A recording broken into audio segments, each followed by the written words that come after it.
I might be lying. All right, we're the Israelite School of Universal Practical Knowledge. We started out at 1 West, 125th Street, Harlem, New York, under Commander General Yohana. Y'all see today's topic, man. Y'all see today's topic. So, you know, I got to read myself. My reader is actually at the he out here. Oh, okay, Most High in Christ. I ain't got to read it myself then. All right, so y'all see the topic, man. The topic is interracial marriage breaks the royal law. Now, the reason why I'm going into interracial marriages, right, is because I got a quote. I got a quote that I had for like 2 years, and I was going back and I was thinking about this quote, and I was going through my stuff, and I read it, and I said, man, that's befitting for what's going on in the earth today, right? What's going on in the world today? But I forgot my paper. I forgot the paper with the quote on it. But luckily, I had this studious brother in the school with me today named Mataza Yala. And all I had to do was just say a piece of the quote, and the brother found it for me, man. He went through high and low to find this quote, man, and he was able to find this quote that I'd never heard anybody ever mention. I have never heard anybody mention this quote, talk about this quote, but this quote is something that, like I said, it's an insight into Salakia, y'all. It's an insight into how the other nations think about us, and it's a quote into showing you how they plot on us. All right, how they plot on us. All right, and so the first thing that I'm gonna start out with is the royal law. Kohal, I need the royal law.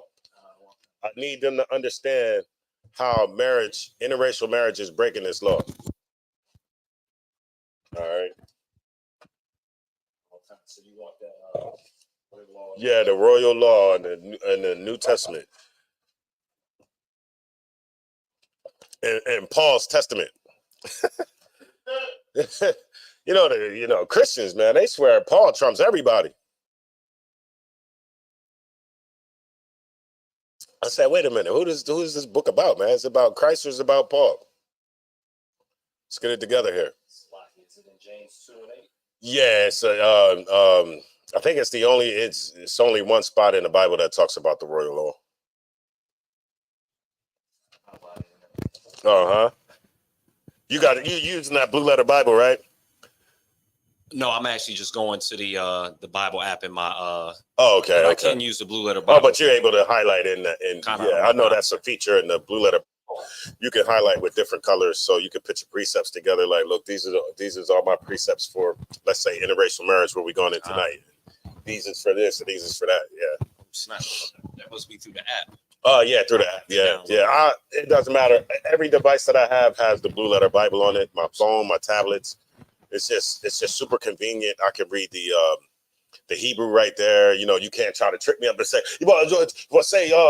just say this in the Hebrew. All right, but let's see what it say in the Hebrew. Yeah. So Most High in Christ. Salakia. This is the book of James, chapter 2 and verse 8. If ye fulfill the royal law, if ye do what? Fulfill the royal law. Right. If you do the royal law, read on.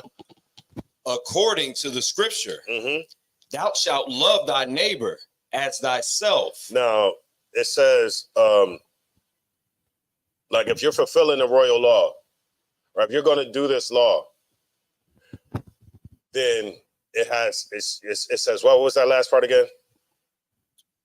Thou shalt love thy neighbor as thyself. Right. This is how you fulfill the royal law.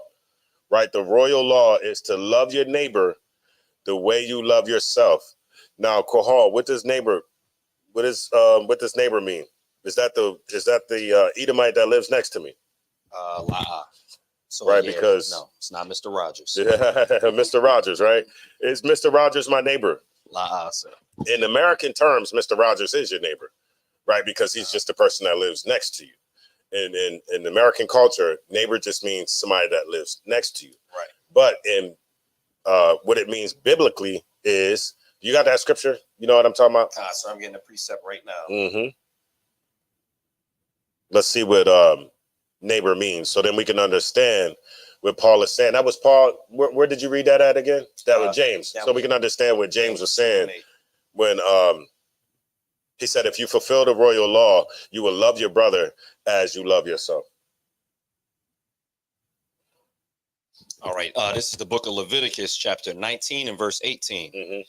Thou shalt not avenge nor bear any grudge against the children of thy people. Right. You're not supposed to seek revenge against your brother, or, you know, Israelites, or what it say, revenge or avenge nor bear any grudge. Right. You're not supposed to have grudges against brothers. You're not supposed to try to avenge or get revenge against your people, which is Israelites. All right. Which is blacks, Hispanics, and Native American Indians. Read on. But thou shalt love thy neighbor as thyself. But you should love your neighbor as yourself. It's in the same precept. So it's letting you know that you know, it was saying that you're not supposed to avenge. What it say? Avenge or have a grudge against your brothers, right? Somebody of your nation, somebody of your people, and then it goes on to say you gotta love your brother, right? Or it uses the term neighbor. Thy neighbor, right? So we understand from that context that neighbor is still talking about the same people in the first part of the scripture, right? When it's talking about your people, that was the term it used. Thy people, the children of thy people. The children of thy people. We know the children of our people is Israelites. So that neighbor in the second part of the precept is still referring to our people in the first part of the precept. So what is James saying? Can we go back to James? I don't want to sir. You want me to start from the top with James? Yeah, if you could. The book of James, chapter 2, verse 8. If ye fulfill the royal law according to the scripture, thou shalt love thy neighbor as thyself. So that's the royal law. Where else was that said? Where else? What James is saying right now, where else was this said? And give me 1 second. Let me shout out the chat, right? Nizam, Anna, Jewel, Amana, Buffalo in the building, just starting paint. All right, now the brother just read, and Terry and Sharab, Salaki, Tamika, Kana, Sweetie in the building, Diana, Daquar. All right, now you said, if you're going to fulfill the royal law, and y'all can type it in, of course, if you know the answer to. If you're going to fulfill the royal law, right? The brother is reading out of James 2 and 8. He said, if you're going to fulfill the royal law, is that you love your brother as you love or love your neighbor, or your brother as you love yourself. Where else was that said? Who is James echoing? Slacking with Matthew. Right. It was also said in Matthew, right, when the brother was asking Christ about the law, right? What is the like the top law? And Christ said that same thing: love the Most High, and to love your brother as you love yourself, right? Who else said that? The Bible flows, right? So the things that James is saying is he's saying the same thing that Christ said, and Christ is saying the same things that Moses said, right? Because Moses also said the same thing in the Old Testament. All right.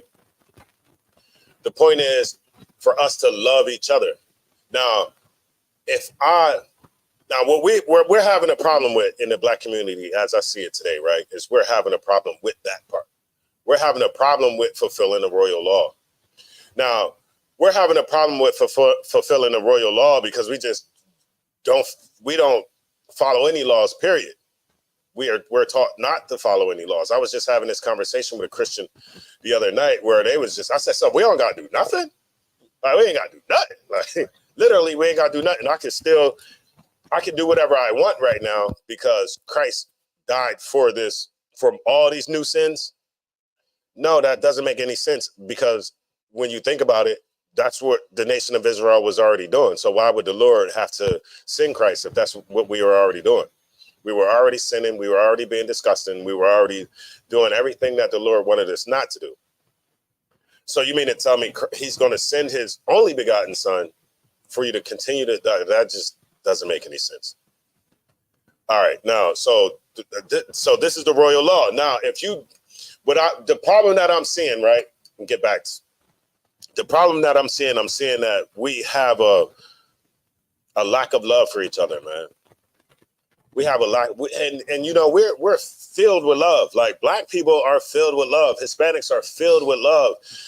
Goddamn Native American Indians are filled with love. The problem is we just don't know you know, where to shine that love. We don't know where to project it. We don't know where to give it to. We freely give it anywhere, and that, to anybody and everybody who will crack a smile to us. That's all you gotta do is crack a smile, and we love the hell out you. Get back to the hood, and you know, we got all the beef in the world, man, with each other. Go ahead. Lucky, I was gonna say what you're saying is extremely, extremely heavy, because when I was coming into Wilmington, when I was driving, I saw, you know, the sister kind of pull over, and she's stopping during the green light just to give some Edomite, you know, her money that's sitting on the side of the road. I hate that, man.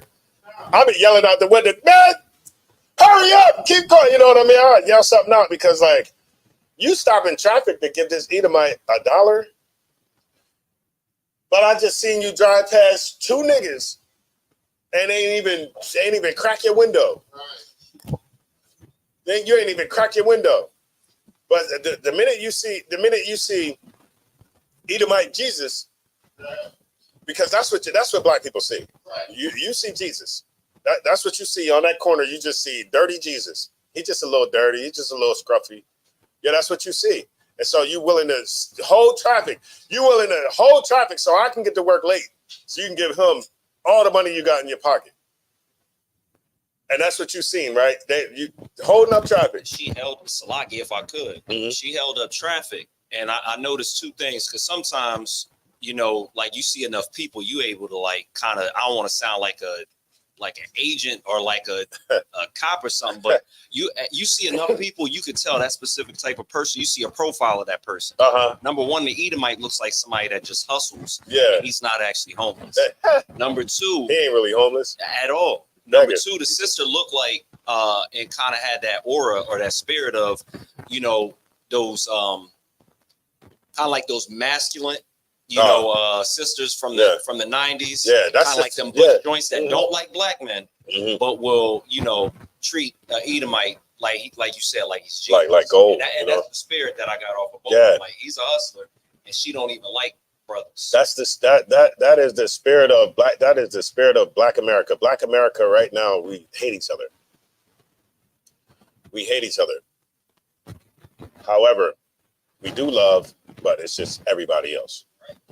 Now, what we advocate for, what the Bible says is, you know, for us to take that love back, give it to your people. There's brothers and sisters that can use it. You know, there's brothers and sisters that haven't even experienced love before.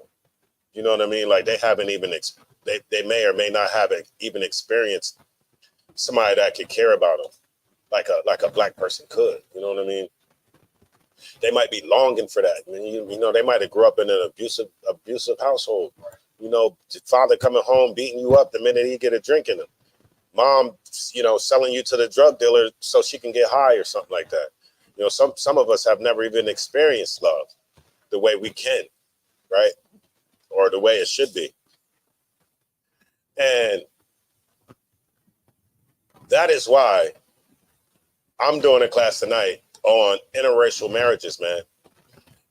Interracial marriages goes against the Bible. The Lord is unhappy when he sees a Black man with a white woman, a Caucasian woman. The Lord is unhappy when he sees a Caucasian man with a sister. Super disgusting, right? But we see a lot of it. We do see a lot of it. Okay, and from Genesis, Kohal, from Genesis, each kind was made to be with its kind. Lions don't sleep with tigers. No, well, if you domesticate it, you know, they might try to do, because somebody gonna try to get me, right? They'll be like, yeah, it's called a liger. But for the most, you will not see a lion. Let me switch it up because that's still cat. They're still cats. You're not going to see a lion sleeping with a hyena. You're not going to see a lion sleeping with a hippopotamus. You're not going to see a hippo sleeping with an alligator. All right, because each animal sticks with its kind, and that's from the beginning, right? If I could, let me get Genesis 1 and 12. Genesis 1 and 12. That's where we're going at, right? They said dirty Jesus. Right, though. Scruffy Jesus.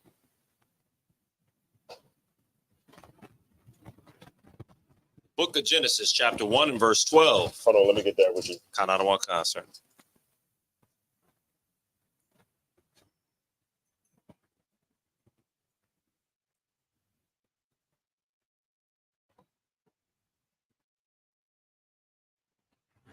All right, we'll just start at 9. We'll just start at the third day.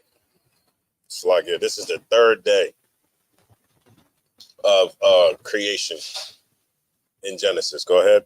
Kanadawan Khan, the book of Genesis, chapter 1 and verse 9. And God said, let the waters under the heaven be gathered together unto one place, and let the dry land appear. And it was so. And God called the dry land earth. What did he call the dry land? Earth. And the gathering together of the waters called he seas. And God saw that it was good. And God said, let the earth bring forth grass. The bring herb forth the grass. So, you know, we're seeing the creation. We're seeing the land coming together, right? Because prior to the waters coming together and being called the sea, it's just think of like the periodic table. You know what I mean? Everything was just in this elemental stage, elemental form, right? Until these gases and these elements come together, and then now it's the sea. These elements come together, and now I can see land, right? The Lord said, "What? Bring forth the grass." Okay. Go ahead. The herb yielding seed.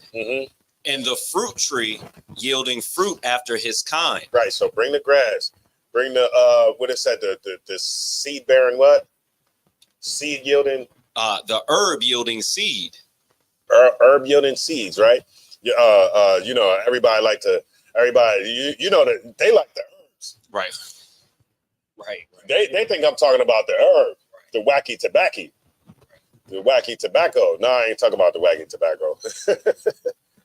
And even still, even if it is a herb bearing, it is a seed bearing herb. But remember, that stuff is given for meat, and not smoke. All right, read on. And the fruit tree, Salakia, and the fruit tree yielding fruit after his kind. Right. So everything is yielding stuff after its kind. Right. The apple seed is not going to make an orange seed. The orange seed is not going to make a pear seed. And so therefore you can use this with humans too. If I go to and it doesn't matter where you plant that seed, you know, it doesn't matter where you plant it at, it's still going to be an apple. It's still going to be an orange.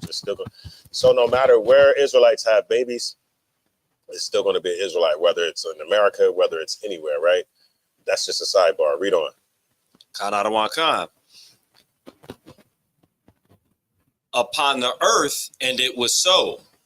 Salakia, whose seed is in itself upon the earth, and it was so. Verse 12. And the earth brought forth grass, and herb yielding seed after his kind. Even the herbs have seeds after their kind. Right.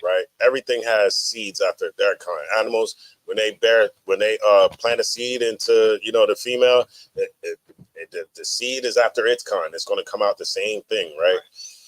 Read on. And the tree yielding fruit, whose seed was in itself after his kind. And God saw that it was good.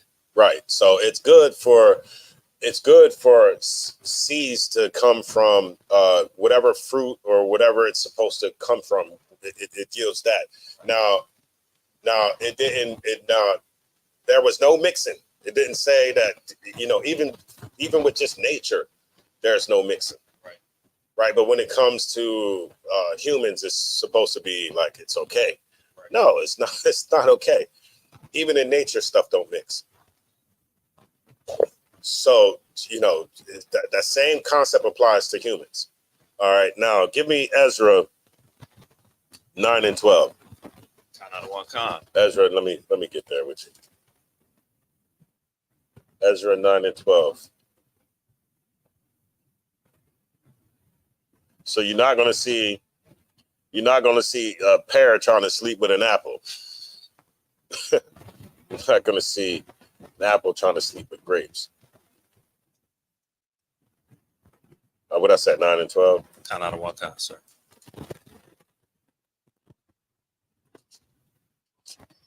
All right, 9 and 12. You got it when you're ready. Kind out of one kind. The book of Ezra, chapter 9 and verse 12.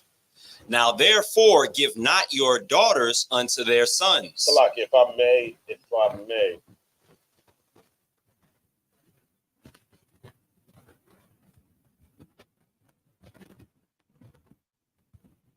Go to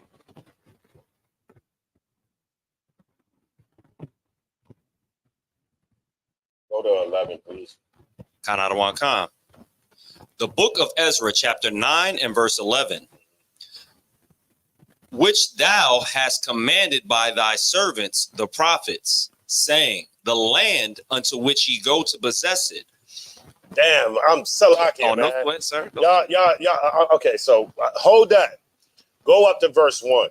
Kind out of one kind, sir. So we can get some, so I can help everybody understand what the 12th verse is talking about. Go ahead. Kind out of one kind.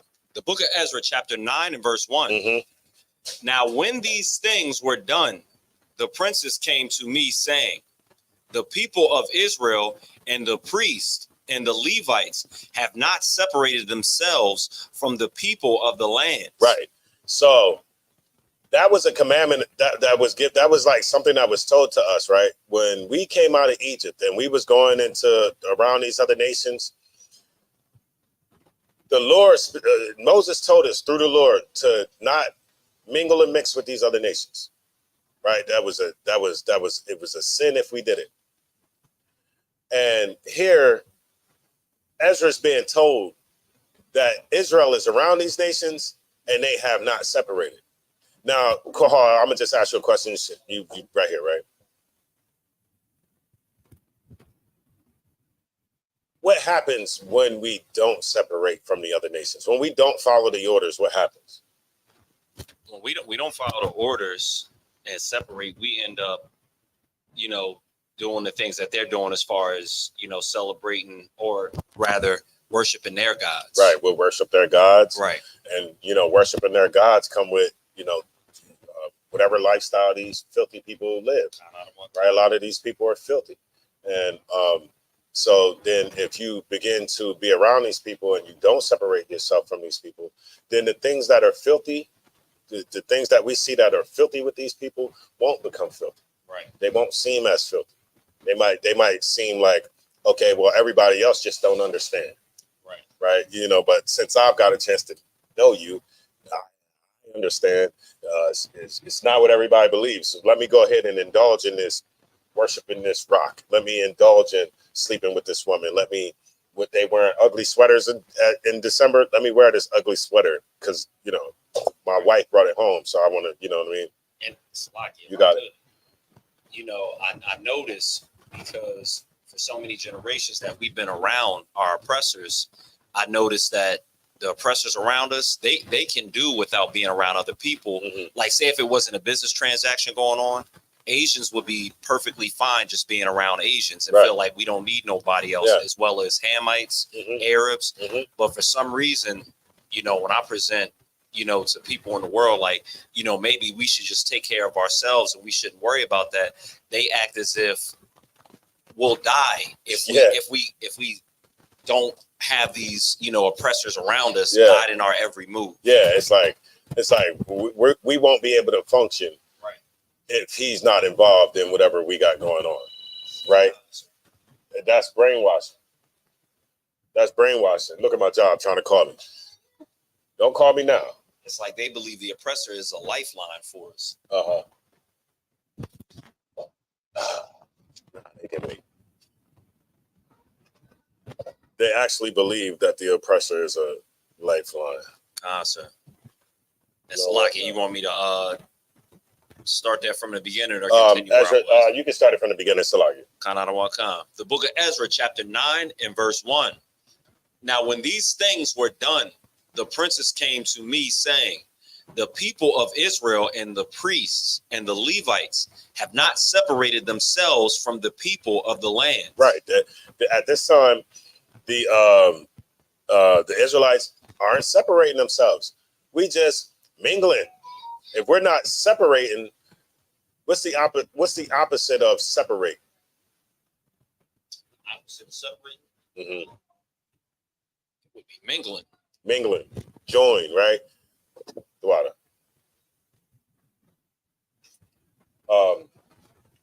So instead of the Israelites separating, the Israelites are joining every damn body, right? Read on. Doing according to their abominations. Doing according to their abominations, right?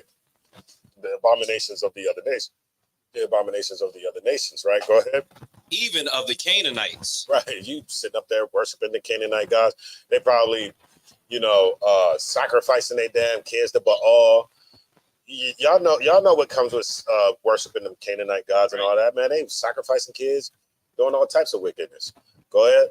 The Hittites, the Perizzites, the Jebusites, the Ammonites, the Moabites, the Egyptians, and the Amorites. Right. All the people, all these filthy, and y'all know where these nations are, right? These are the nations. These are the nations that black people are fighting to be a part of today. You can't go nowhere. I remember telling somebody, because we ain't Africa. What? Nigga. They was looking at me like I was crazy, like I think he's crazy. Like I think he didn't went off. He didn't. This is you know what I mean? He didn't went off. And I was like, why do you think we African? Oh, because that's where they took us from. Well, does Africa got blood running through it, or it's just dirt, grass, and trees? Right. So you mean to tell me Africa is my forefather? Come on, y'all. We got to let's start thinking critically here. Right. I'm talking about bloodline. You talking about a landmass. You see what I'm saying? Right. Yeah. Okay. We can't. You took us from that landmass, but from the people, from those people over there, which one of those people blood flows through us? Yeah, that's what I'm talking about. I'm talking about lineage. I'm talking about a pedigree. That's what I'm talking about. You still talking about landmass, man. Goofy stuff. We need to figure out who we are, not the hell where we came from. We all know that black people came from the west coast of Africa. It's not a secret. But who are we? What people did we come from Africa? What people over there is beating down America's door to say, those is my people and I want my people back. You don't see none of them fight. You don't see, but when those Africans had a problem over there in China, they was getting those Africans up out of, I'm just using the blanket term African, of course, because I don't know specifically which country it was. But when they was getting oppressed over there in China, them Africans got their people up out of there. That's what's supposed to, if we was their people, that's what was supposed to happen to us. Even if it was 50 years, 100 years, 200 years, those my people you got there. What the hell are you talking about? You got it. Let's get it. Hold on. You got to use the. And there was an African leader that actually apologized to us. Mm-hmm. But, it was just words. Yeah, nobody care about that. They're not calling for us to come back home. Yeah. They're not doing anything. He just apologized and realized that we were, in his mind, that we were descendants of him. Yeah. And I respect the fact that he did apologize, but We're not even their people. Yeah, we're not your people. So that fell on deaf ears. Right, because look, one thing that I understand is things are done. What was his motives for doing it? You see what I'm saying? Look how many years. You mean to tell me what was the political climate at that time? Like, why did you feel you had to make that statement at that time? And then you made that statement, where's the fight? Where's the statements to follow that one up? You know what I mean? Where's the follow-up statements? Come on, man. Like, it was just, that's lip service. We done with that. We done with that. You can't get us with that no more. You know what I mean? We didn't had enough of lip service over here for 500 years. Man, we tired of that. You can't get me with no lip service no more. And if I could, when black people, regular black people go over to Africa, yeah, they're actually segregated over there. Right.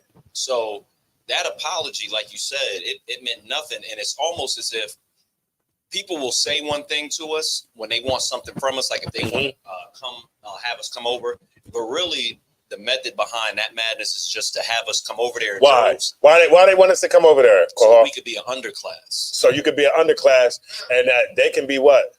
The first class citizens. Right. They can be a superpower, and we can build up the nation. They want to be the next America. Everybody knows that. Right. Because everybody knows whoever has these slaves in their possession is going to be the next superpower. They know it. That's why Africa trying to get us to come over there. Ghana, all them little countries over there trying to get us to come over there. Japanese people. Who was saying that the other night? Somebody was saying that the other day, that Japanese people, they was trying to get us to come over there and sleep with their women. Yeah. Apparently, and the generals had covered this a little bit before too, that Japan has seen a decrease in how many children they're having. Yeah. So they were inviting black men to come over to the country, and I think they were even offering something like a stipend or something weird. Hey, they trying to pay you to come mingle the holy seed. Why? Because they know the seed is holy. Why they ain't trying to get Africans? Right. Why they ain't trying to go to Cameroon and say, hey, we want all you Africans to come over here and impregnate these women. No, they're getting specific people from the Americas, Great Britain, places like that. You know what I mean? Where they look. Everybody understands there's a difference between us, except us. African to tell you that. African to tell you that. Look, when I go to work, them African nurses call each other sis. They don't call what I would call sis. They don't call none of them no damn sis. They call them African sis. And guess what? When them Africans mess up, they lean on each other. They help each other. Man, we backbite. That's all I see at the job. I see sisters talking about each other. I'm like, God damn, she right there in the next unit, man. What the hell? She right there in the next unit. Yeah, really messy. I'm the only dude in there. Another dude just came in there, but he African. You know what I mean? He a black dude. Yeah, African. We don't even have nothing in common. You know what I mean? I'll be talking, man. He be trying to stand there close to me, trying to, how you try to, how like if men are talking, you trying to stand there, trying to be cool. I don't got nothing in common with you, man. It's just our spirits. Our spirits don't match. But the nigga from that come out the kitchen, man, he'll be chopping it up. Hey, yo, what up? You know what I mean? That's just how that go. And I was going to say that I am starting to notice a lot of jobs. No, you got it. No, I was going to say a lot of jobs that normally black people would be in, because when I worked security, around here in Wilmington, it was mostly black people for this company called Allied University. Oh, Allied. Now I'm noticing it is nothing but like I'll see out of every 10 guards, 2 are only actually black people. The rest are Africans. Ooh, and yeah. And you can't tell until you see them walk or you see them talk. Because, we move a little bit different. Our mannerisms are a little bit different because of where we come from. But they're putting, you know, these Africans in the positions we would normally be working, they put them in there in droves. Man, they put them in there heavy. And let me tell you something. And this question right here is for anybody in the chat that's in the conscious community. The conscious community pushes for us to be African or pro-African, right? Pro-Egypt, they Pan-African, all that kind of stuff like that. When the hell is a real African going to join the movement? All them niggas be on there all day long trying to debate who the original people is, the Bible this, the Bible that, Islam this, Islam that, Muslim this, Muslim that. Well, what Africa this, Africa that. When is a real African going to go in and be a part of that damn house of consciousness? When is anybody? All the love for Africans, nobody wants to go back over there. How come none of these niggas go back over there and try to, bridge the gap? Yeah. Where's your Africans at, man? Where's your Africans that saying, yeah, you know what? You are our people. You are. Don't forget what everybody's saying. You are. I can prove it to you. Look, it says it. Look, I can prove it to you that you are people. Look. And you get the showing, you get the proving. That's not happening. That's not happening. I just seen a clip come through my YouTube, right? And it was an American black dude talking to an African. I'm not sure what the African was or nothing like that. Don't give me the lying, but it was a white person in the room. It was like a white boy in the room, and like the other person didn't look white. The other person looked like maybe like one of them Arabs or something. But the American black dude was like, "Hey man, hey, I'm gonna need your black card, man. I'm gonna need your black card, man. You got all them white people in the room." And then the African went straight to cutting, like. Yeah, I ain't one of you street niggas. He said, I ain't one of you street niggas. He said, I'm African, or like I'm African, like I ain't one of you street niggas. And then the black dude sitting there like he don't know what the fucking, Salakia for my language, y'all. He don't know what the hell to say.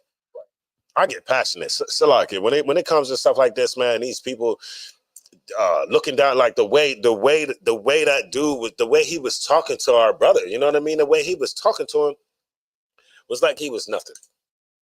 And the viewpoints of this young African guy is the viewpoints of a lot of young Africans, because these young Africans get it from who? They get it from their parents. Right. When they sitting there eating that, whatever the hell they eating, what it look like? It looked like dough.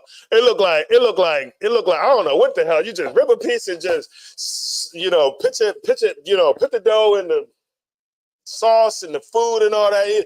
When they sitting around doing all that, eating all that nasty food, and everybody fingernails is going up in that food and knuckles in the food. Everybody knuckles in the food, right? Yeah, that's what they talking about. They talking about you and how disgusting you are, but you literally ripping dough and sticking all your fingers in the. What are you doing? Come on now. And that's how these people look at you, like you're nothing. And they don't even have good hygiene. Go ahead. If I could, Salakia, because everything you saying hitting too close to home. Mm-hmm. I used to have a friend that was African. Mm-hmm. And number one, Foo. Yeah. Hey, I'm on point tonight. Number one, we hung out in college. So I went around his people a couple of times, and they was from all different countries. They was from Ghana, Nigeria, whatever else you could think of that's like a popular African country that you would know. They was all on one accord, even though they weren't from the same country in Africa. Right. And they were all having a conversation about us in front of me. Damn. And then while they was talking, one of them kind of hit the boy on the shoulder and was like, "Yo, you gotta chill. He a black dude. He's a regular black dude." And he was like, "No, I don't mean no disrespect. I'm just saying." And I was like, "No, you can speak your mind. Speak it freely. I'll speak my mind too." And I just wanted to hear what they had to say, because I like people to say, what they have going on. Right. And then one of the last times I even went over there ever again, this is college, there was a party going on.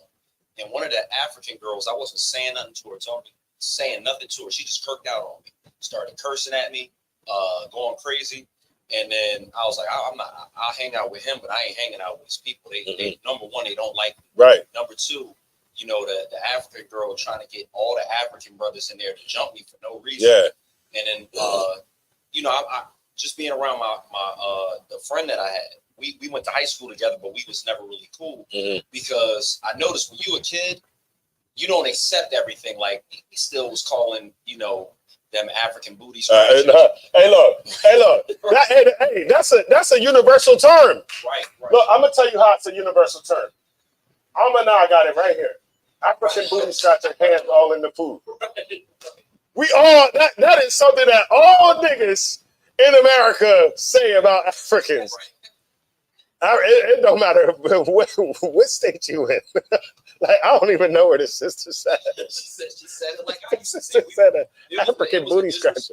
But I noticed as kids, if something was different from what we was used to, we would call it out. Oh, you an African booty scratcher. Yeah, what you doing? As you get older, you start to accept all this other stuff that's around you. Because we wasn't really that cool in high school because I still had that mindset. Yeah. Once I got out, I started accepting, you know, okay, he's an African.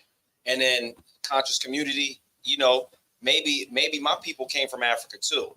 But I noticed that through all that time that we were cool, okay in high school, and then became real good friends in college, I never met his parents, his father. And there were sometimes I'll be like, I would be like, oh, what you got going on at the house? Whoop-de-whoop. He had family. Not like nothing. Yeah, it was kind of like that. Keep your ass away. The only time me and the other African Americans that he was cool with went over there, nobody was over there. Right. It would just be him and his pops would be somewhere off in Africa. Where they can't make him feel bad for hanging out with y'all. Exactly. You know what I'm saying? That till way later. African booty scratcher. That gotta be the that's funny. But had you would have went over there, his father would have probably said, what is this Akata? And don't they call us Akata? That what does that mean? Slave. They understand that we're not the same people. When you look at there's a documentary called Many Rivers to Cross. In Many Rivers to Cross, the dude is talking to some Africans, and the African dude is telling the guy from Many Rivers to Cross that his family still has slave money. His family still, you know how we be like, yeah, I've still got, you know, the 80s money or something like that in them rap. Yeah, they still got slave money. Yeah, he said it. His family was a slave. Yeah, that's a good documentary. It's called it's called Many Rivers to Cross. Many Rivers to Cross. And these people aren't our people, right? Where was we reading from? So we were at Ezra 9 and verse 2. Right, because verse 1 was all Africans. Right, these were the peoples that the Lord had us around, that he told us, you know, I'm gonna have you around these people, but keep yourself separated from these people. But I'm gonna still have you go around these people. Why? Quahal? To prove us. To prove us, right? Go ahead. The book of Ezra, chapter 9 and verse 2. For they have taken of their daughters for themselves. Okay, I see Meech Rudes. We got troop is now not known as Meech Rudes or whatever you was called in the world, but it's now Trooper Iwar. Let's get this brother here, man, because this I always see this name, Most High in Christ. And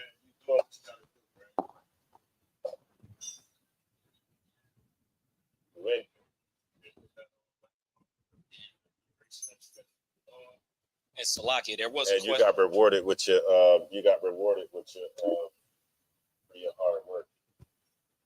What's the question? I might get it. I think it was already answered. I just want to let you know. I think it was answered. I'm gonna tell you that I still got some stuff to get. Oh yeah, and Hawar in the building, my man Hawar. That's how I got that Abba Bivens PDF. I got it from Hawar, and Hawar had another. He had a precept in here that I'm gonna go ahead ahead and grab 2. All right, but we'll finish the Ezra 9 and 2. I don't want con. And for their sons, so that the holy seed have mingled themselves with the people of those lands. Man, bring it back from 1 again. Con, I don't want con. Uh-huh.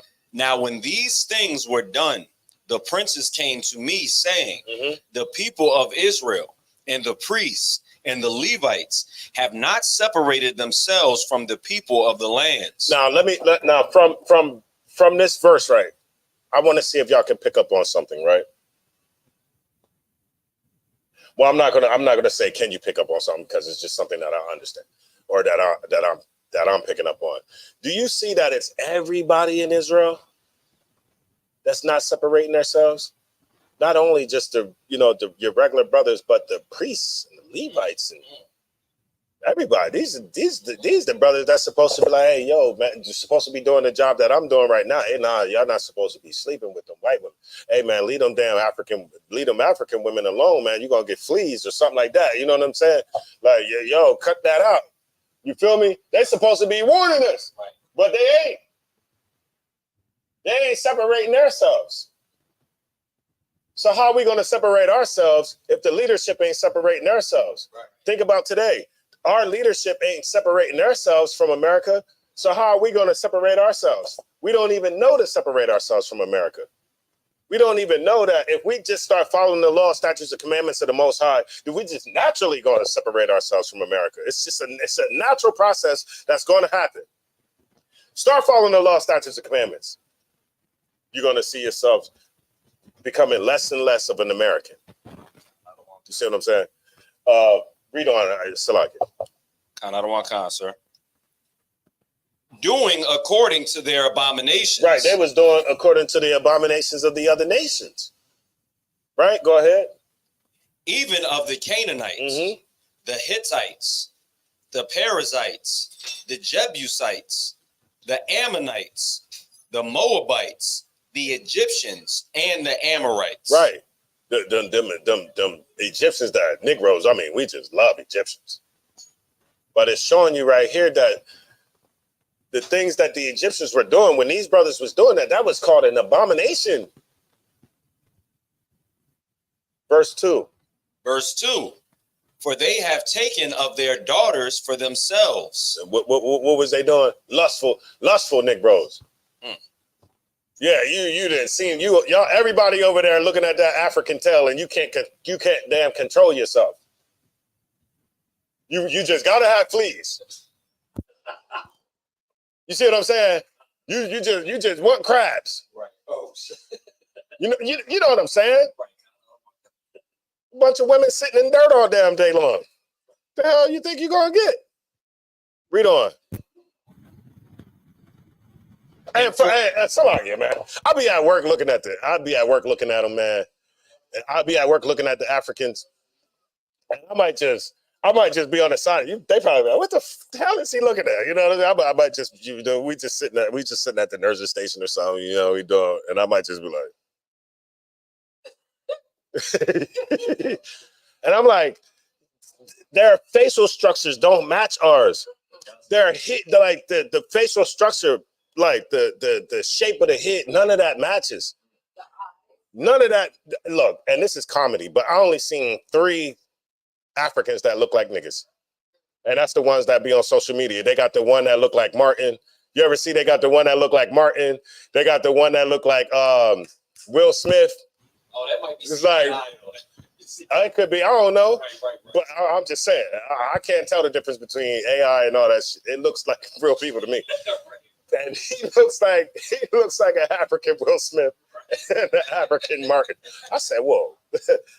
They look goofy though. Don't get me wrong. It's funny, but they could kind of resemble them. But they're distinguished. For sure, you can tell the difference. For sure, you can tell the difference, man. Yes. And look, and the people that, and the Africans that I'm telling you that I look at to examine, they from West Africa. They from West Africa. I was talking to the one girl, and I was like, "Yeah, where you from?" She was like, "West Africa." And then she was like, something about, she asked me where I was from. And I think I said, like, woman. And she was like, nah, she mentioned Africa. She mentioned Africa. I forgot how that conversation went. But either way, I'm like, I wouldn't know who the hell I'm from or whatever over there. Yeah, Negro land. Right, though. It says, I saw an African so black, she was literally purple. And she on one tonight. I couldn't believe my eyes. She said, I didn't know blue black. Actually, it do. They be so dark that it's purple because nobody's technically black. And you really dig down into it, you start to see a different hue, like purple, or blue. Yeah, it's everything different. We got some very dark skinned brothers and sisters, but it's like low machine, like a nice darkness. Yeah. Like my play cousins and stuff I grew up with, but I do notice it's like dinge to like other, black and brown people. Like even the very dark skinned Indians, it's like they got a layer of like. It's just different. Yeah, it's just that's funny. He said layer of their skin. That's funny as hell. Verse 2, read that from the top. For they have taken of their daughters for themselves. And let me show you something, right? When I show you this quote, y'all gonna understand that there's people who read this book that just tries to do the opposite so that they can keep us in sin. I'm gonna show you this quote. You gonna be like, I think y'all brothers already heard it before, but I'm gonna bring it out again. You want me to read it? Yeah, for sure. I'm gonna have you read it. Go ahead. What did he say? Same African said I look like. Oh, he said some Africans said I look like the Yoruba tribe.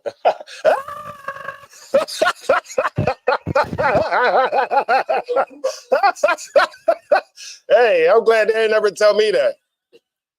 I'm gonna have to tell mom. Maybe we maybe mom was cheating. They ain't never tell me I don't look like no damn Yoruba. Nah, I'm messing around. I'm messing around.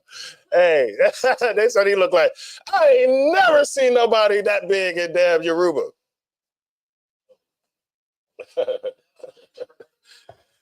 I've heard of Yoruba before, though. I've heard of that. No, they ain't tell you look like you from Yoruba, too. No, they say I look like Bantu. Oh, the Bantu? Wasn't they the slave? They were slave masters, right? It's one of them that we think just so much our people, they was slave masters. Nah, it don't even matter.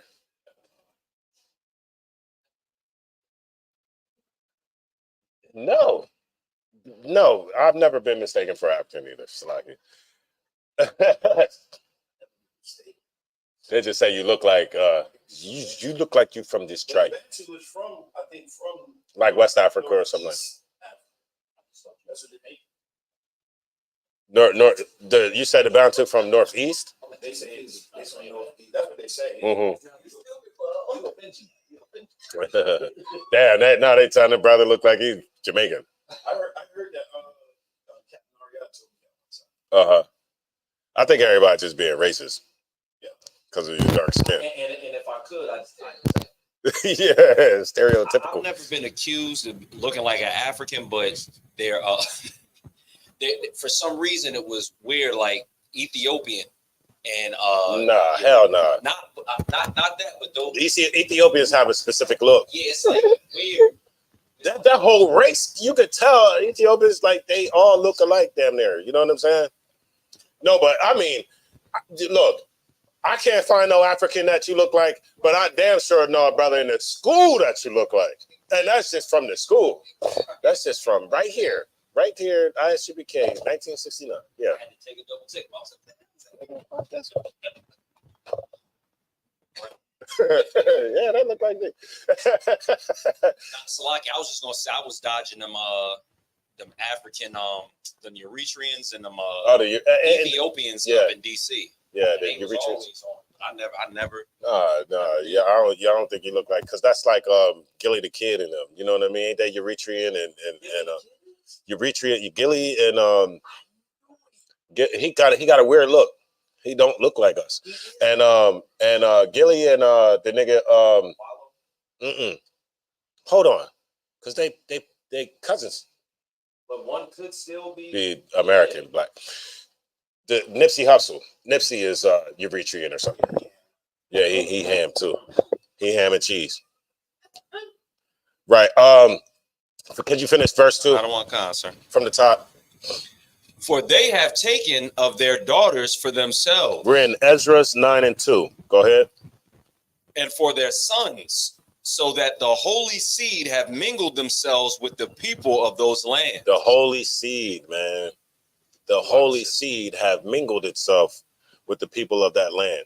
And it's saying it this way is because it's wrong. It's something wrong to do for an Israelite to mingle the holy seed, the seed that, the Lord chose with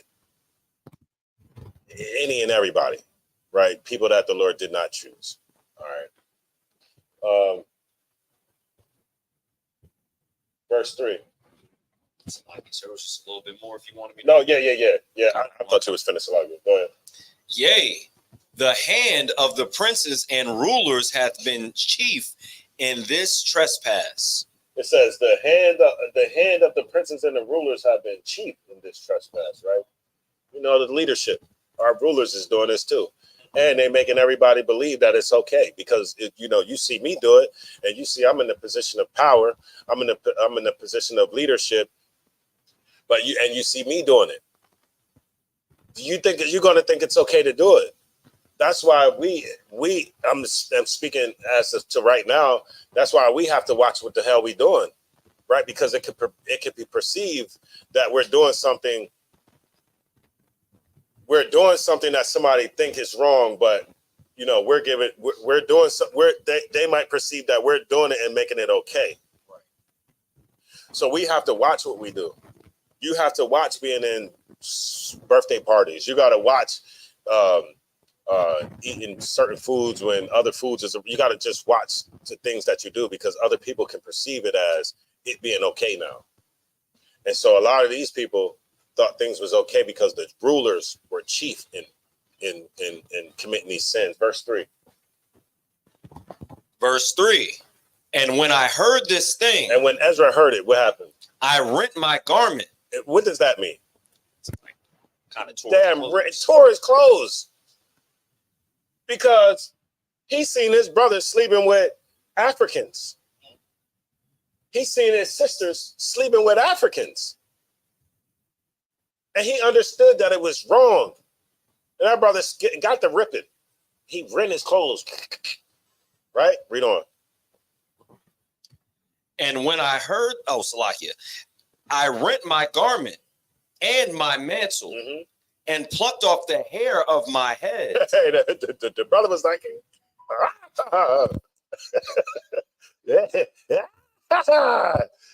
they making me so angry. Right? He plucking hairs from his head, man. You ever plucked the hair before? Hair make a tear come. You ever pluck the right hair like boop, a little tip. This brother just plucking hairs. Go ahead. And plucked off the hair of my head and of my beard. Yeah, come on now. Imagine y'all brothers that got them glorious, y'all that's able to, you know what I'm saying, y'all. Well, no, I'm gonna throw me in there too. Imagine me ripping one of these out, man. Imagine this face right here. I'm plucking hairs out. I gotta throw me up in there. I mean, I get right though. Look at my hang time. If I ain't got nothing else, I got a little hang time. You know what I'm saying? I got a little hang time, throw some grease up. It be shining too, just like everybody else. And you know what I did? I found out when Captain Cesariak told everybody what he was, that he put the oil in it. And then he used the flow chart. I'm sitting there. Just I'm like, I had the flow chart. Yeah. Big tens. I keep them clean. So he was ripping off hairs from his beard. Read on. And sat down astonished. Right, and he was astonished. Right, he was astonished. He sat down, and the brother was astonished. Right now, that's funny. That is funny. That's funny. That's funny. Yeah, man, I gotta meet this. Yeah, I gotta meet this.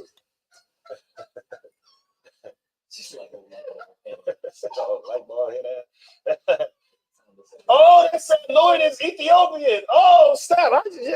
Well, now that he say it, He looked like now that I want to say it, God, it was like,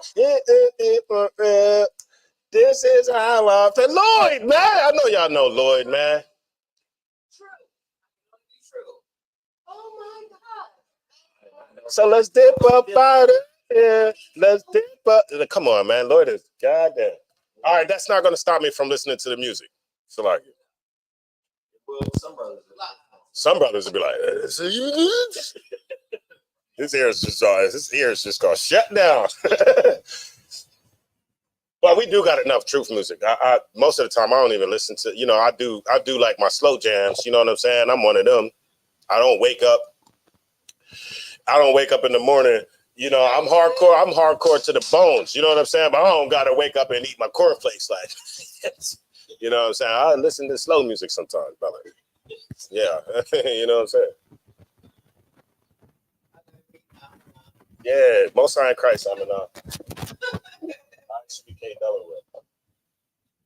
All right, so that's what brothers was doing. Brothers was sleeping with these other women, and it was wrong, right? Where Ezra is telling us that that's wrong. Give me Deuteronomy 7:3. This is where we actually got the law not to do it. All right, so this is how Ezra knows it's wrong.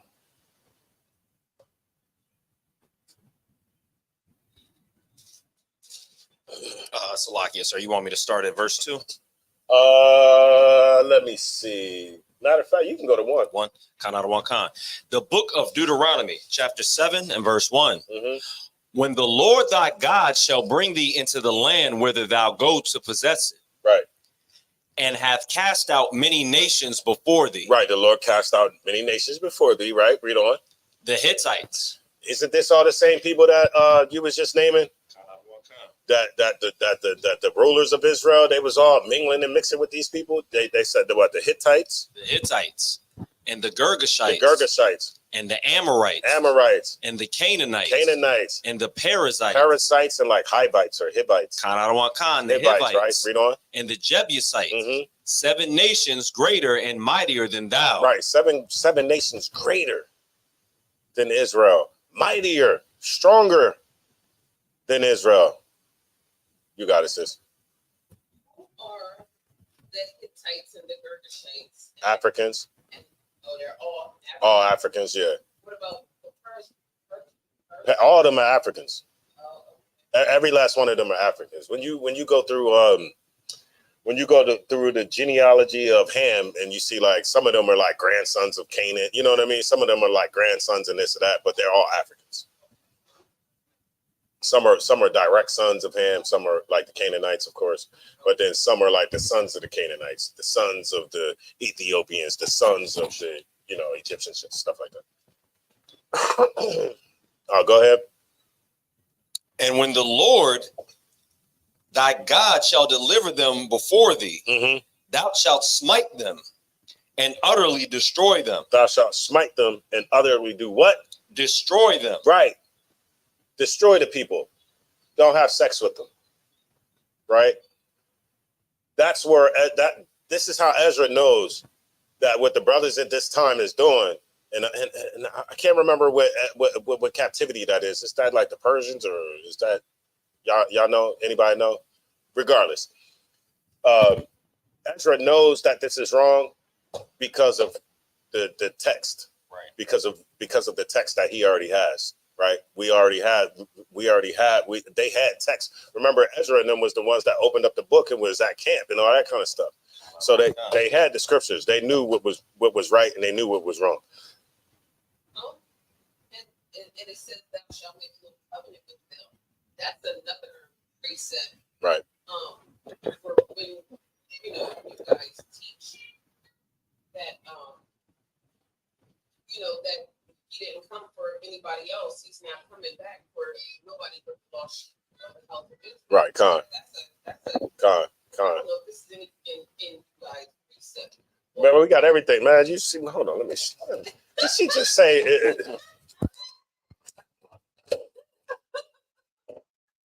She just say, "Listen, let me just give everybody a little glimpse of the precept." Well, officers, you can add this to. But I don't play. Get your precept book right. Right. Just a sidebar. Just get your precept book right. This is one thing that I was taught when I first came into the truth, and I made sure that I started to get my precept book in order. Right. I'm a little anal, no diddy.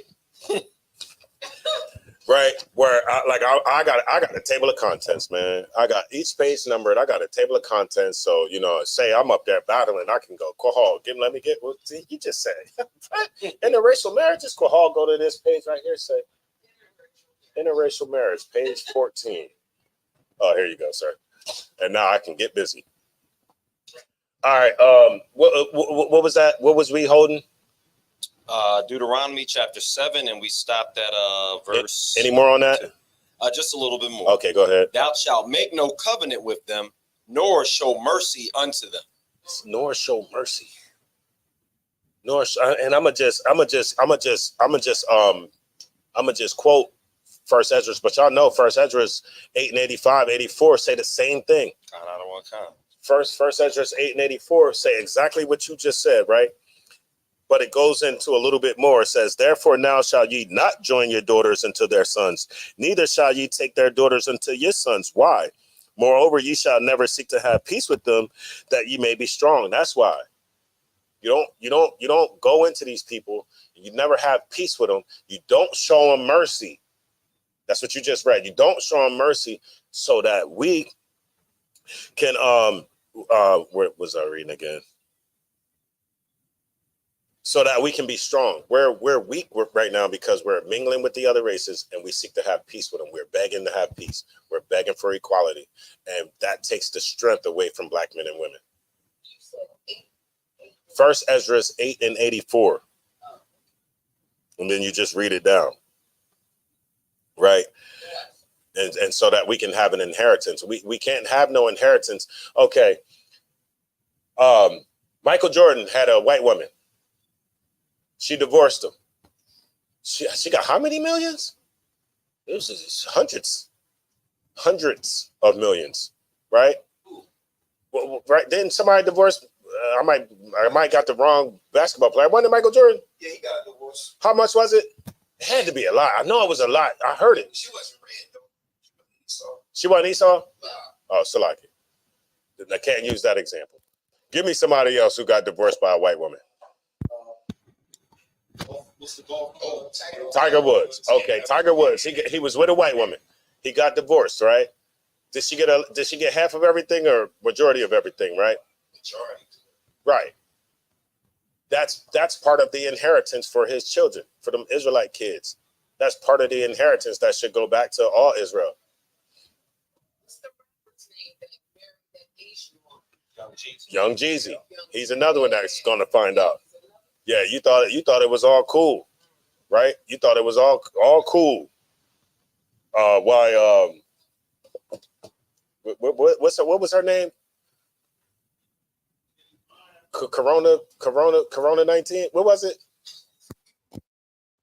Oh, I don't know. I thought it was COVID-19. The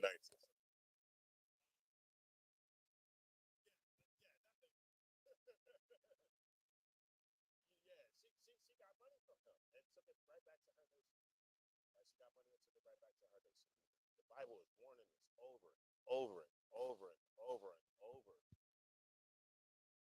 What does that say about us who doesn't heed the warnings? see what I'm saying? And that's First Ezra 8 and 84. Y'all read it. Y'all write it in your precept books. But I'm gonna keep going. All right, now I gotta get this quote, y'all. I gotta get this quote, and then I want somebody to give me. I gotta get Tobit 4:12. But then I want that one. I want that one in. I want that one Thashiyam. I'll let the sister get the Tobit, right? I want that one Thashiyam. You know, where the brother, where they was just talking about Israel sinning. And as they talking about Israel sinning, this brother come with a Asian broad, and yeah, that's what I need right there.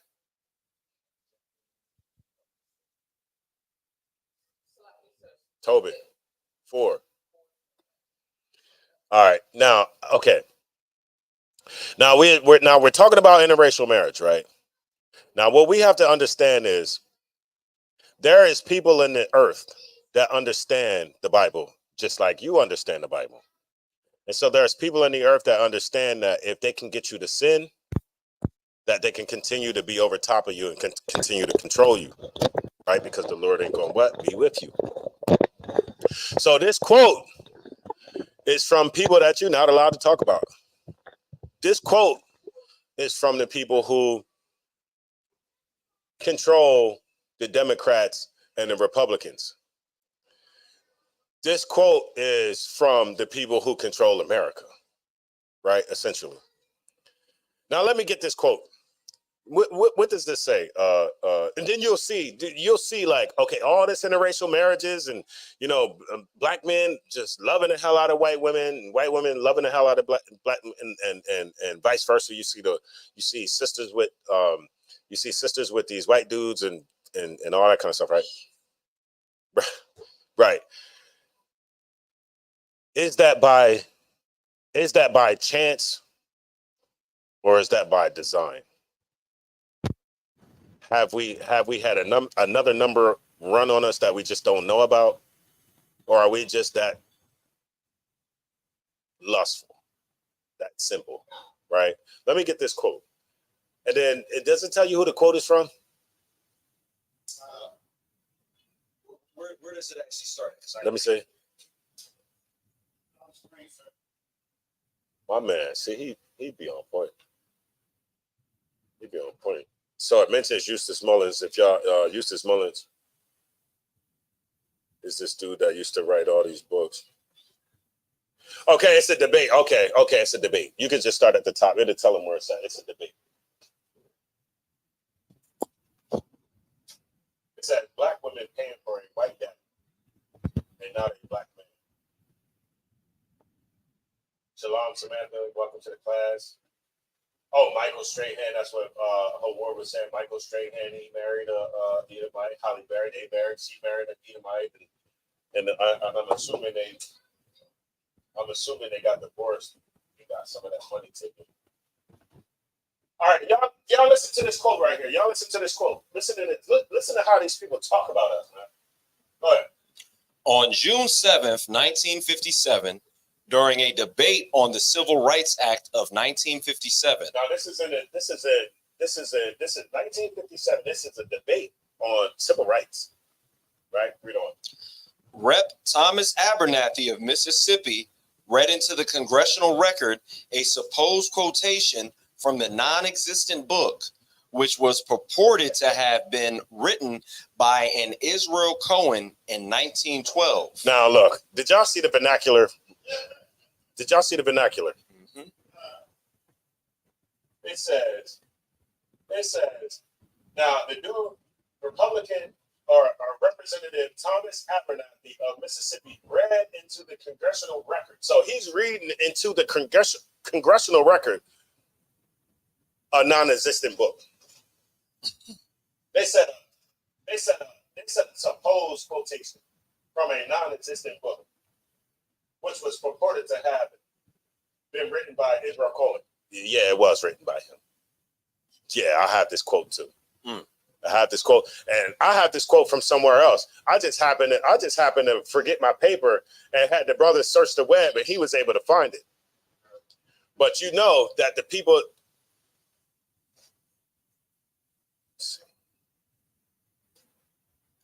the people that's related to Israel Cohen, the supposed person who wrote the book, have y'all ever seen that they take Wikipedia classes? They take Wikipedia classes so they can learn how to go in and manipulate Wikipedia. So Wikipedia only speaks about them in a good light. But it came out that they was being fraudulent, like they trying to go from fake accounts, right, and trying to go from multiple accounts and stuff like that to try to take this stuff out of there and try to write stuff like this. Non-existent. It's a supposed quote from a non-existent book. Come on now. So if it's non-existent, how the hell do I got the quote? If it's all right, look, there's no book sitting here. There's no book sitting here. Let me get a quote out of it. Y'all see this non-existent book sitting here, right? It's a non-existent book sitting here. I'm about to open it up and get a quote from it and take it to Congress. How foolish would you be to just make up something and take it to Congress? All right, now, what did he say? What was the quote? It said, "We must realize that our party's most powerful weapon is racial tensions." Our party's most powerful weapon is racial tensions. This is what people understand, that if I can get black people to fight white people to fight black people, then I can come in and control the whole thing, right? Continue. Yeah, Salaki, my bad. By propounding into the consciousness of the dark races that for centuries they have been oppressed by whites. So we already understand that, right? But then this is how they do it. Do y'all know how they do it? They do it with like movies. Like you start seeing the movies, 12 Years a Slave, this, that. You start seeing movies that is going to, do something to the spirit of, black people. It's going to start to inflame something in you to make you angry. And it's going to make you angry, right? But it's only going to make you angry towards, I'm going to just use a blanket term, white people. It's going to make you angry towards white people. But there was white people who followed different religions that was part of slavery. Right. You see what I'm saying? It's not just your white Christian. It's your white Judaics as well. I don't even know if that's a term, but that's Yum know what I'm talking about. Your Caucasian Judaics, your Caucasian Judaics, and your Caucasian Christians, both had a hand in our slavery, right? Read on. By propounding into the consciousness of the dark races that for centuries they have been oppressed by whites, we can mold them. We can mold them. Do what to the blacks? Mold them. They can mold blacks, right? Read on. To the program of the Communist Party. Now look, this is a non-existent book. They said this book was non-existent. Well, how come this book that's supposed to be so non-existent speaks so much facts to what really happened in the black community? In the 60s and the 70s, black people was going to the communist part. Black people were communists. What's Angela Davis was a communist. Most of them was communists. Them like freedom fighters and stuff like that. They were communists, man. Read on. They was learning from the Edomites. The Edomites was teaching them these concepts. They didn't know that they didn't understand that they were like communists, but they were following after communism. You got it. In America, we will aim for a subtle victory. In America, and y'all know where communism comes from, right? America is supposed to be a country that fights communism. Right. Do you know where communism comes from? Who wrote the Communist Manifesto? I learned this in college. My first year in college, I took a social studies class. This is where I heard this stuff at. I'm a nigga off the streets, just came out of prison. I'm like, what, a Communist Manifesto? What the fuck is this? I thought it was Russians. Oh, it's close over there. Karl Marx wrote the Communist Manifesto. Karl Marx. His real name is Karl Mordecai. Karl Mordecai, right?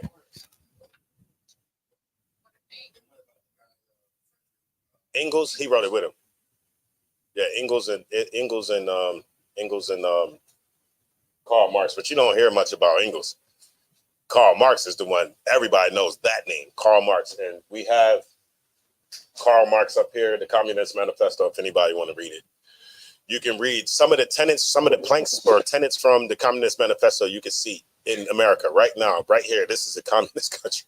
It's a communist country. The people who started communism run America.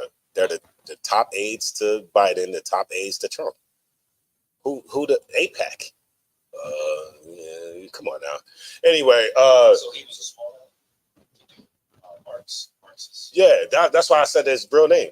I keep hearing people mention him in debates. Like, are you a Marxist? Something? Yeah, you know. Remember, there's only one group of people in history that changed their names. They always change their names. That Benjamin Netanyahu. Y'all do know that that's not his real name, right? His name is something Pulaski. Benjamin, he's Polish. He's from Poland. Something Pulaski or something. Yeah, he changed his name just like everybody else do.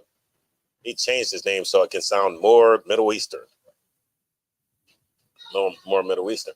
But so this quote, they said, by propounding into the consciousness of the dark races that for centuries they have been oppressed by the whites, read on. We can mold them to the program of the Communist Party, which we have, which is a fact that can be proven, right? Read on.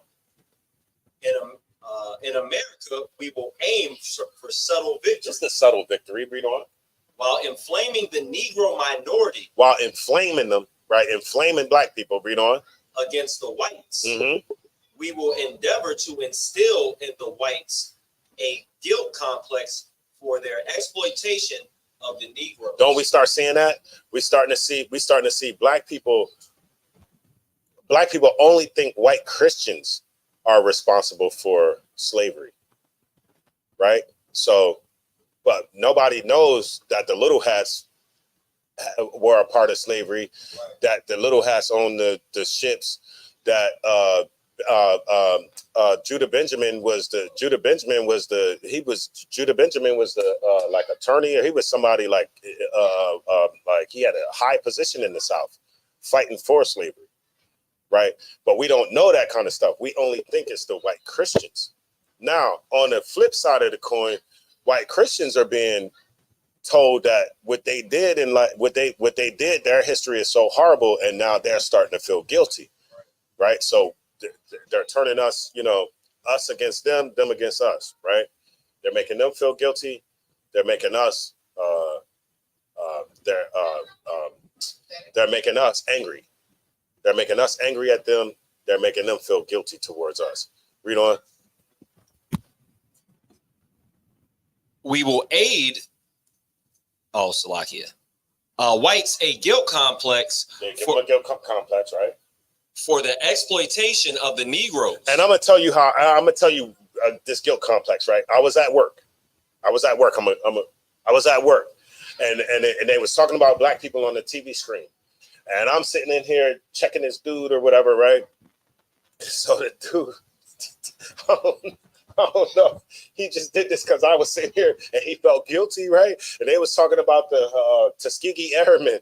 They was talking about that was just wrong how they did those people. They never got their full credit. He was like, they was just so great, and they never got their credit. Oh man, that's just so wrong. He about to cry or something. And I'm sitting there like a little smirk, like, oh man, it's all right, man, you know what I'm saying? Yeah, but he has that guilt instilled in him. Right? He don't know where that guilt came from, but it's in him. I would have made him feel worse. I'd have been like, yeah, that one of them was my great That's uncle. funny. That's funny. That's funny. They replaced his knee. Yo, he with probably Amhoff. would. Yo, he probably would. I don't know what that cracker would have did. That cracker, yo, he was crying like a buck. Especially if it was like the black man sitting in front of you right now. You know, it's his uncle that died. Oh, he would have. Oh man, yeah. Too much excitement, right? Too much excitement. So they're gonna instill guilt into the white people. Read on. For the exploitation of the Negroes. For exploiting us, right? We will aid the Negroes to rise in prominence. To do what? Rise in prominence. What does aid Negroes to rise in prominence mean? Yeah, come on. That means they're gonna assist in putting us in a certain light. You know, that looks great. Right. They're going to assist the Negro into prominence. Right. Read on. In every walk of life. In every walk of life. So they're gonna make it. They're gonna make a Negro like, okay, where America looks at us like slaves, right? Now you're gonna start having like a rich man playing basketball, black people rich playing this, black people rich in the entertainment, black people rubbing elbows with, Mark Rubin or whoever these people are. You're gonna start seeing black people being in these prominent positions. Jay-Z, he got a billionaire's walking club. What the hell? That Negro looks simple. That Negro looks simple walking with them damn Edomites. Goofy and simple. Right? Read on. In the professions and in the world of sports. So they're gonna make us prominent in everything, right? In all our professions. And what? In what? The world of sports. Your basketball, your baseball, Barry Bonds and all the most of the people that we watch in baseball is all Hispanic. Basketball, Negroes, football, Negroes, boxing. Right. You might get one great white hype or something like that. One that might be good or something. A Lomachenko. I don't even know. Don't let me get to start naming people that suck, but right. Well, Ephraim is us though. Huh? It's right. Boxing. Yeah, Issachar be boxing like a motherfucker. But Salaki for my language. But you notice they only but you notice that's just not for a black person to just say like boxing like a But you notice they only have us fighting each other, man. They have Pitbull got to go in there and fight Tank. Tank got to go in there and fight. We just knocking each other out. We just knocking each other's blocks off our damn heads. But so they're gonna raise it. They're gonna raise us up in prominence. Read on. And in entertainment. Go ahead. With this prestige, prestige. Go ahead. The Negro will be able to intermarry. Now with this prestige, now that we're looked at differently, now that we're in circles that we wasn't able to get in before, now the Negro is going to be able to do what? Intermarry. Intermarry who? With the whites. And begin a process which will deliver America to our cause. Do we see that happening today? Do we see niggas in getting raised in prominence, in entertainment, and in sports? And what do? As soon as they get them $2 in their pocket? Get a white woman. Get a white woman. Get a white man. Right? Candace Owens, what you think is just, see, when we think of stuff like this, we only think about the men that's in prominence. But what about the women? How come none of the black women got niggas? Like how come none of them got Thashiam in there? Yeah. None of them got a kohal. They got a little hat. Hey! Why y'all got a Matasiala?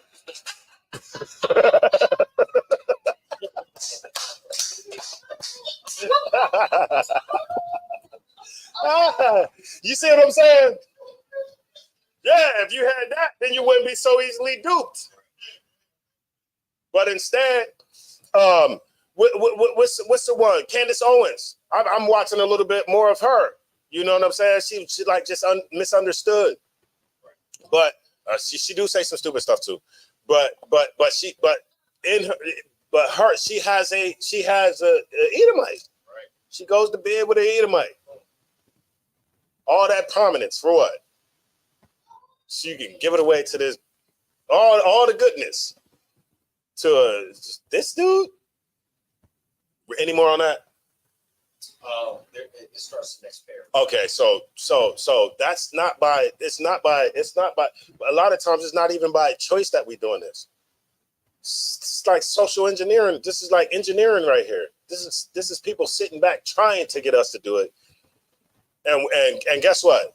Our leadership ain't even warning us. Like, hey man, y'all know it's a plot out there for y'all to make y'all start, sinning against the Lord. You know it's a plot out there for to make y'all start liking these white. You know it's a plot out there. No, they don't tell us that. They just hey man, the heart wants what the heart wants. That's what we being told. Not to deny your damn self, not to deny the heart. When the scriptures say what does the scripture say about the heart? Deceitful above all, deceitful and wicked. Salakia. Do I got enough time? Man, I might not have enough. All right, give me the Tobit. Somebody give me the Tobit. Damn, I got it. No. You got the one? Numbers. You got the numbers? Yeah. Let me get the numbers. I'm a hold off on the Tobit, right? And I'm gonna get the numbers because the numbers will show you really what should be happening if you stick your rod in somebody from another nation, or if you let somebody from another nation stick their rod in you. Right? Let me get that story real quick. I'm gonna end it on this, y'all. The book of Numbers, chapter 25 and verse 6. Right, but don't give me just where they, you know what I'm saying? Give me like a little bit of backstory. Give me where the Israelites was talking, and it was like, hey man, we got to get this thing together, man. The Lord killing us out here. And then they see him walk past. Hey, they out there trying to get it right, man. They tired of dying. Then this simpleton walked past. Like, I think verse 5 might be good to start. Yeah, let's get it. The book of Numbers, chapter 25 and verse 5. And Moses said unto the judges of Israel, slay ye every one his men that were joined unto Baalapor.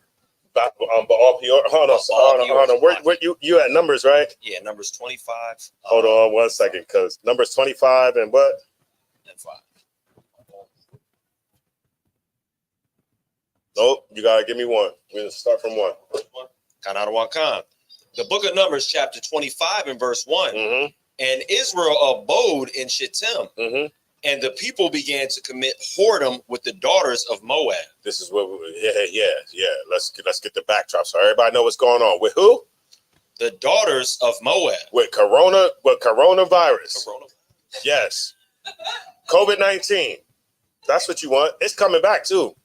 It's like 6-7 people in my facility that got it. I tested myself this morning. I had one line, you know what I mean? But it's like when you think you got COVID, then your stomach start bubbling, everything start. I'm like, man, you should just start having symptoms out of nowhere. And then as soon as I seen the one line, I was like, oh, I'm good. All right, I'm good. Yeah, I just had to let that. That's all it was. Go ahead, Salaki. And they called the people unto the sacrifices of their gods. And they did what? Called the people unto the sacrifices of their gods. Uh-huh. And the people did eat and bowed down to their God. Right, and that's what we is doing. We eating and bowing down to their gods, right? We eating the food sacrificed to their God. Not only are we eating the food sacrificed to their gods, we're bowing down to their damn gods. Read on. And Israel joined himself unto Baal Peor, and the anger of the Lord was kindled against Israel. Yeah, y'all know Baal. We joined ourselves to Baal, man. Go ahead. And the Lord said unto Moses, take all the heads of the people and hang them up before the Lord against the sun. Oh, wait. Y'all know what that means, right? That's not metaphorical. Like a pike. Yeah, that's real. Head. Up there on the that pole. And not only is it just up there, it's up there in the sun. Yeah. Yeah. Ooh wee. Burning, stinking, maggots, funky. Yeah. All the with the adjectives that you can name. Go ahead. That the fierce anger of the Lord may be turned away from Israel. That's how angry the Lord was. Right. And so that his anger can turn away from Israel. Put these dudes' heads up there on that damn stick, man, so I don't kill everybody. Read on. And behold, one of the children of Israel came and brought unto his brethren a Midianitish woman. And it's always one. It's always one. Remember back when what's the brother? He was on the horse. Brother was on the horse. They was trying to get him to sacrifice the swine, the pork. It was Yeah, and the Maccabees. They was trying to get the brother to sacrifice the pork, and he like, nah, we ain't doing none of that. And then somebody comes through, walk past them, look at it, and then go and try to sacrifice the pork. Right. It's always one, and he had to unalive him. Right. Yeah. Now look, you got they're talking about something specific, and then here goes a brother coming past with a woman from another nation. Go ahead. Unto his brethren a Midianitish woman in the sight of Moses, in front of Moses, and in the sight of all the congregation of the children of Israel. And everybody's sitting there like, do you see this nigga, right? You know, he walking by with a damn heathen. Okay, look, go hard. He didn't walk around. He didn't try to walk around the back. He ain't try to do nothing like that. He walked through the congregation. That gives you an insight on what we thought about sin at that time. We didn't even consider sin. We didn't even consider what was going to happen. He walked through you walked past Moses, and you walked through the congregation. Go ahead. Of the children of Israel. If anybody needs to sign in to get credit for today's class, the sign-in is in the chat. Salakia, my bad. You got it. Who were weeping before the door of the tabernacle of the congregation. So, can you bring that sentence back? Sir.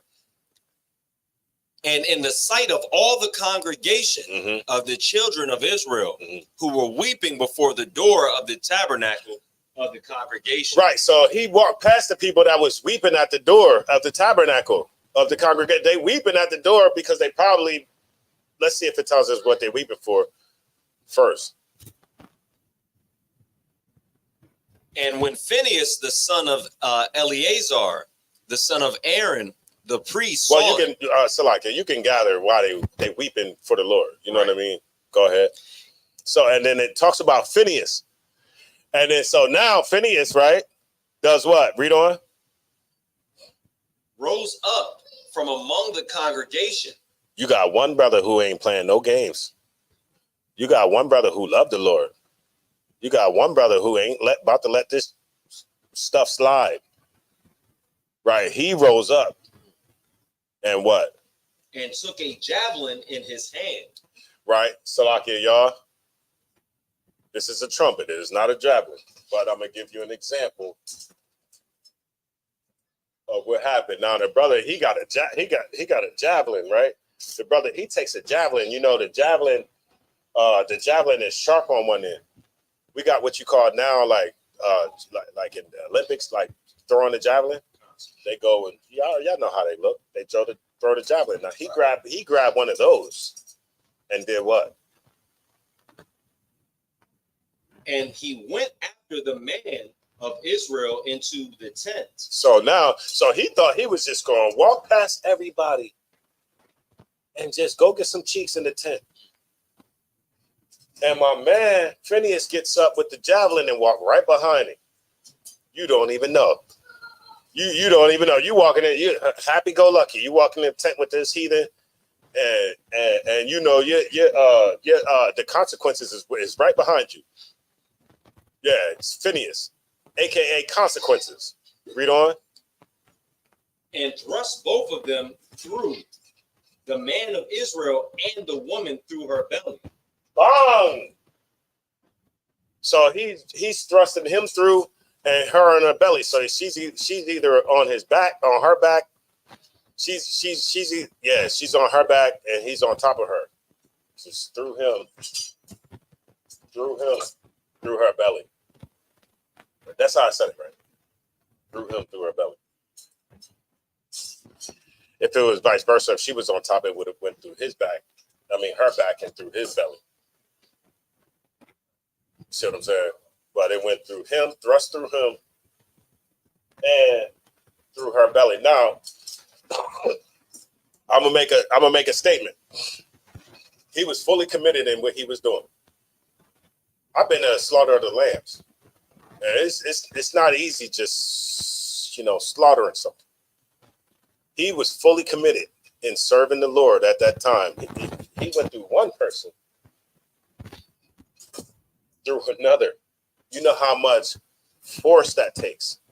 How much I'm making sure this is what it is. No accidents. That like this is what it's going to be. And guess what? You make the Lord proud, man. You got to get rid of evil. You got to get rid of evil out of Israel. That's what the Lord wants. Somebody has to step up. But we all going to succumb to sin, to evilness. Nah, somebody has to step up and show the Lord that, yeah, all right, some of us ain't for this, Lord. We don't destroy us all because some of us do. Some of us do honor our agreement, this contract.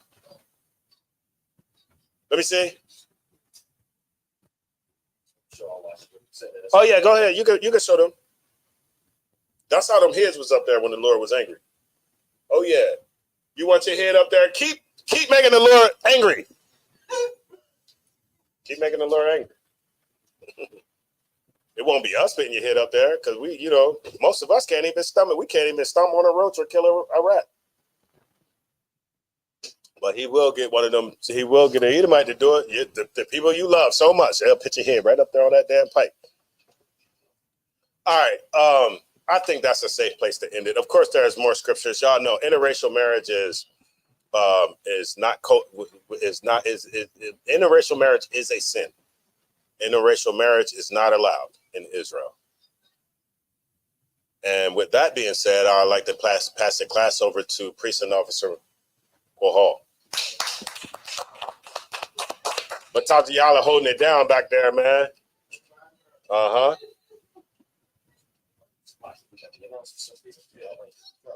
I got you. All right, this is the ISUPK security announcements. New rules for new brothers and sisters.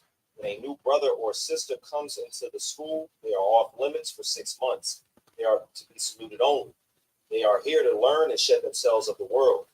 If they need transportation, the teacher will arrange it. After 6 months, if a brother or sister has an interest in a particular person, they are to seek counsel from the heads.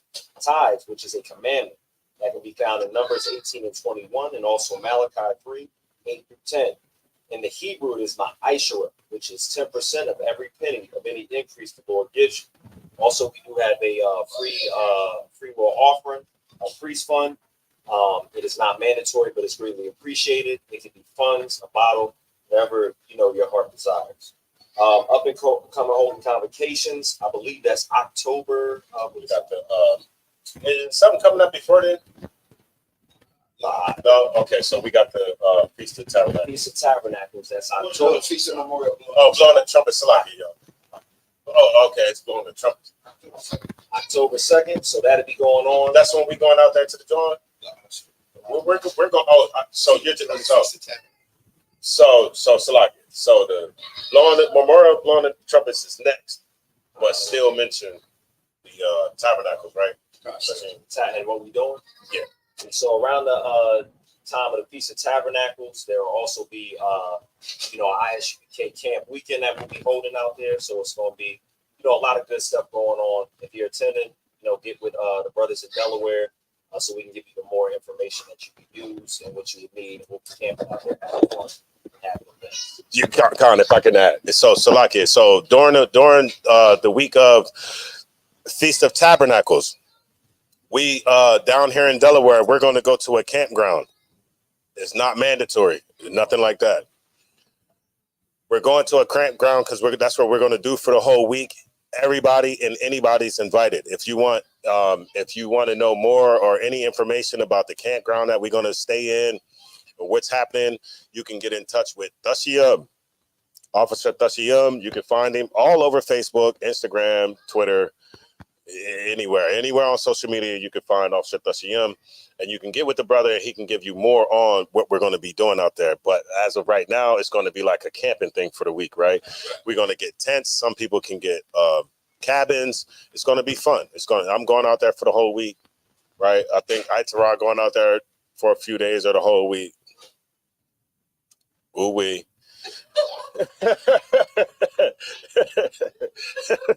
Go ahead, you got it. All right. And if there's a brother who has interest in becoming a trooper, remember to wear all black boots, pants, shirt, and headband. And with that being said, men of Israel of Ma'atim, which means to stand. Men of Israel, Ma'atim Shabbat, Ma'atim, Barak,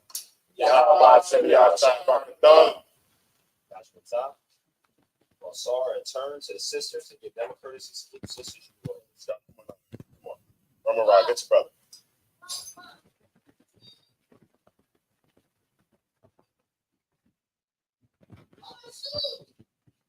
Come on. Ramara. Yeah. All right. And the Israel Ma'atim Shabbat, Ma'atim, Barak, Yahweh Tamar, Aladam, Bachim, Yahweh Shai.